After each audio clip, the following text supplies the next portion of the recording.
Get me Will Trent. ABC Tuesday. I don't even know where he is. Will Trent is back. You thought you could hide forever? Time to come home. The series that's being called one of the best network procedurals. We're going to solve this case. Featuring new cast member Gina Rodriguez.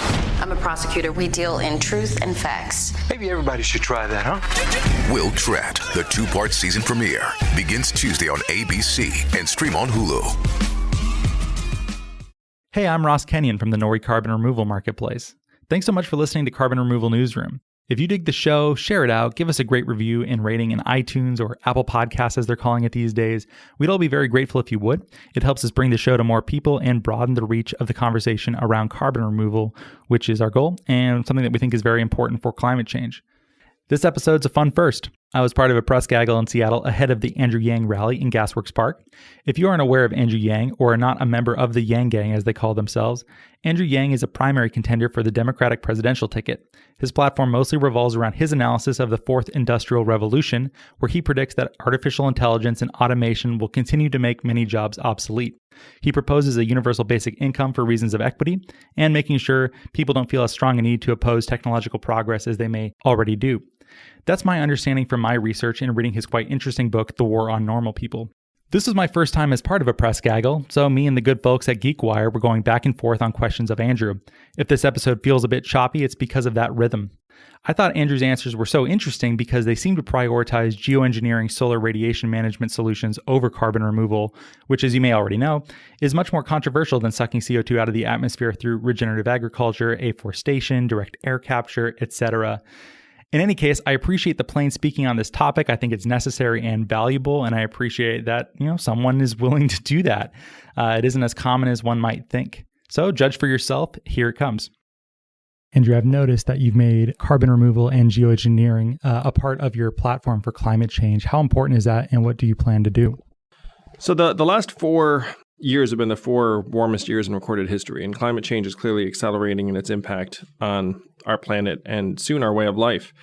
And unfortunately, even if we were to go very aggressively towards renewables, the fact is right now the horse is probably out of the barn, and the United States only accounts for about 15% of global emissions. So even if we were to cut our emissions very quickly, you'd still probably be slowing the rate of warming incrementally.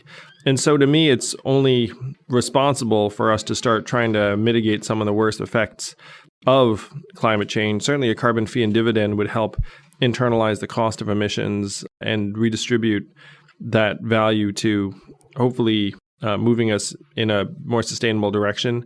But to me, geoengineering is an eventuality. And if we don't start building an international consensus around it, then it's only a matter of time before another country decides to geoengineer on its own, in large part because some of the other countries actually face some of the worst effects of climate change in even more dramatic ways than we do. Are you looking at things like regenerative agriculture? Are you talking about direct air capture in addition to geoengineering as far as carbon removal goes?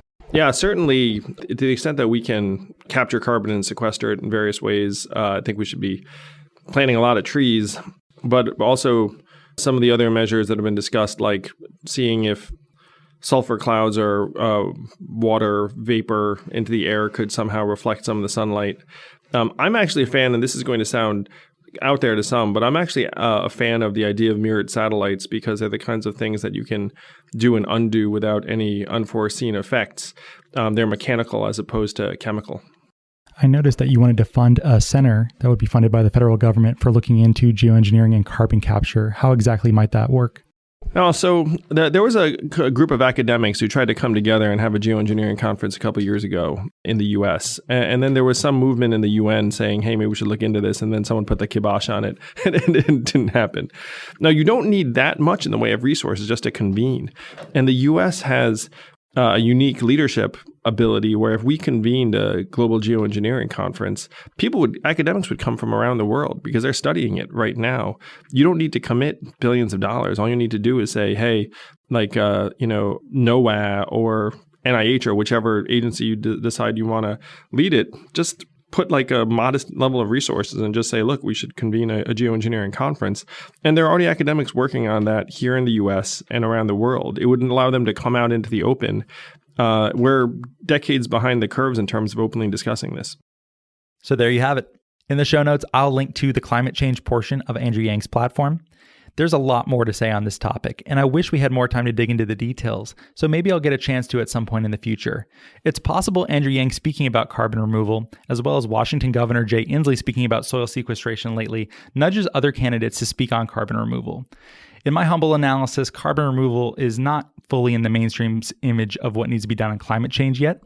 The Yang campaign has made an effort to lead on some of these issues and not take their cues from elsewhere.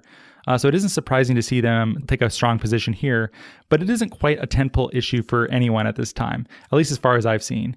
I would be very happy to be corrected about this if anything changes, and you can always reach out at podcast@nori.com if you know of anything that I haven't seen myself. Of course, whenever something big or interesting happens in carbon removal, a whole bunch of people send the news to Nori, to us individually. So I'll keep watching for stories like this as they break, but feel free to be that person if that is you. Thanks so much for listening to Carbon Removal Newsroom. If you haven't already, please check out our other podcast, Reversing Climate Change. And until next time, thank you so much.